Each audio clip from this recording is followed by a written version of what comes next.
सर्दियों की एक धुंध भरी सुबह थी। शहर का रेलवे स्टेशन हमेशा की तरह लोगों की भीड़ से भरा हुआ था। कोई अपने घर लौट रहा था, कोई नई मंजिल की ओर जा रहा था।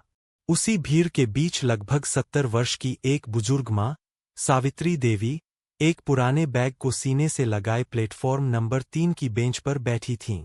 उनके साथ उनका इकलौता बेटा अमित था।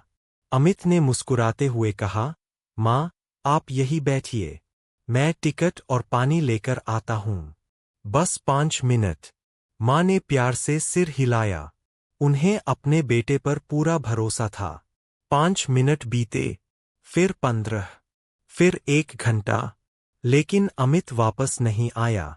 हर बार जब कोई युवक उनकी ओर आता, उनकी आंखों में उम्मीद चमक उठती, लेकिन अगले ही पल वह उम्मीद टूट जाती। शाम होने लगी। स्टेशन की भीड़ बदल गई, ट्रेनें आती जाती रहीं, लेकिन अमित का कोई पता नहीं था। एक कुली ने पूछा, मां जी, किसका इंतजार कर रही है? उन्होंने मुस्कुराने की कोशिश करते हुए कहा, मेरा बेटा टिकट लेने गया है, अभी आ जाएगा। कुली ने चारों ओर देखा। उसे कुछ समझ नहीं आया। रात हो गई। स्टेशन मास्टर को बात पता चली। उन्होंने घोषणा करवाई, लेकिन कोई अमित को लेने नहीं आया। सावित्री देवी पूरी रात उसी बेंच पर बैठी रहीं। अगली सुबह एक महिला चायवाले ने उन्हें चाय और 2 बिस्कुट दिए। पहले तो उन्होंने मना किया, लेकिन भूख जीत गई। धीरे धीरे स्टेशन के कर्मचारी उन्हें पहचानने लगे। कोई खाना दे देता, कोई दवा, लेकिन उनकी नज़र हर आने वाली ट्रेन पर रहती। हर बार वही उम्मीद, शायद मेरा बेटा इस ट्रेन से उतर जाए। 7 दिन बीत गए। सावित्री देवी अब बहुत कमजोर हो चुकी थीं। इसी बीच एक युवा पत्रकार, रिया, स्टेशन पर एक रिपोर्ट बनाने आई। उसकी नज़र उस बुजुर्ग माँ पर पड़ी। रिया ने पास जाकर पूछा, मां जी, आप यहाँ कब से हैं? सावित्री देवी की आंखें भर आईं।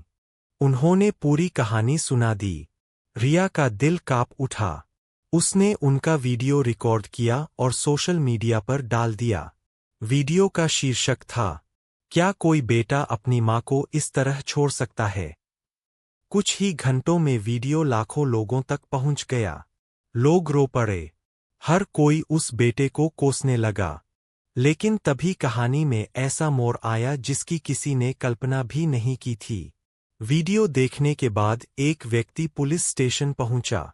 उसने कहा, मैं इस बुजुर्ग मां को पहचानता हूं, लेकिन जिस लड़के को सब उनका बेटा समझ रहे हैं, वह उनका असली बेटा नहीं है। पूरे शहर में सनसनी फैल गई। जांच शुरू हुई। सावित्री देवी से पुराने कागज, फोटो और गांव का पता पूछा गया।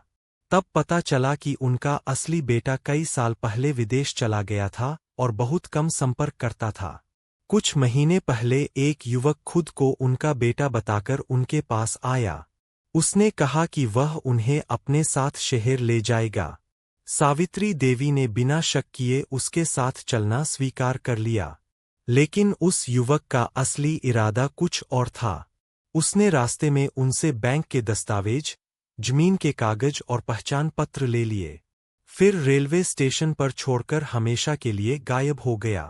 पुलिस ने बैंक रिकॉर्ड खंगाले। पता चला कि उसी दिन उनके खाते से पूरी जमा पूंजी निकाल ली गई थी। अब मामला केवल एक मां को छोड़ने का नहीं, बल्कि एक बड़ी धोखाधड़ी का था। सीसीटीवी फुटेज निकाली गई। उस युवक का चेहरा साफ दिखाई दे रहा था। पुलिस ने उसकी तलाश शुरू कर दी। 2 दिन बाद वह दूसरे शहर से गिरफ्तार कर लिया गया। पूछताछ में उसने अपना अपराध कबूल कर लिया। उसने कहा कि वह बुजुर्ग लोगों को निशाना बनाकर उनकी संपत्ति हड़पता था। लेकिन कहानी अभी खत्म नहीं हुई थी। जब यह खबर विदेश में रह रहे सावित्री देवी के असली बेटे तक पहुंची, तो उसके पैरों तले जमीन खिसक गई। उसे पहली बार एहसास हुआ कि मां अकेली थीं, और उसने वर्षों तक उनकी सुध नहीं ली। वह तुरंत भारत लौटा। रेलवे स्टेशन पहुंचकर उसने मां को देखा। सावित्री देवी अब भी उसी बेंच को बार बार देख रही थीं, जैसे किसी का इंतजार अभी भी बाकी हो। बेटा दौड़कर उनके पैरों में गिर पड़ा, रोते हुए बोला, माँ, मुझे माफ कर दो। मैंने तुम्हें नहीं छोड़ा, लेकिन तुम्हें अकेला जरूर छोड़ दिया। यही मेरी सबसे बड़ी गलती थी। सावित्री देवी ने कांपते हाथों से उसके सिर पर हाथ रखा।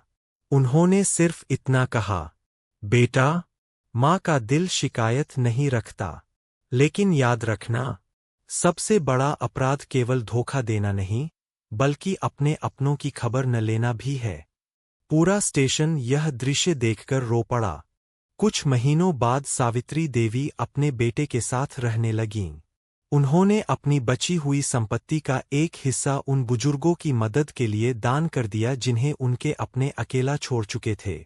आज भी उस रेलवे स्टेशन की वही पुरानी बेंच लोगों को एक बात याद दिलाती है, जिस माँ ने तुम्हें चलना सिखाया, उसे कभी इंतजार करने के लिए अकेला मत छोड़ना, क्योंकि दुनिया का सबसे लंबा इंतजार उस माँ का होता है जो आखिरी सांस तक अपने बच्चे के लौटने की उम्मीद नहीं छोड़ती।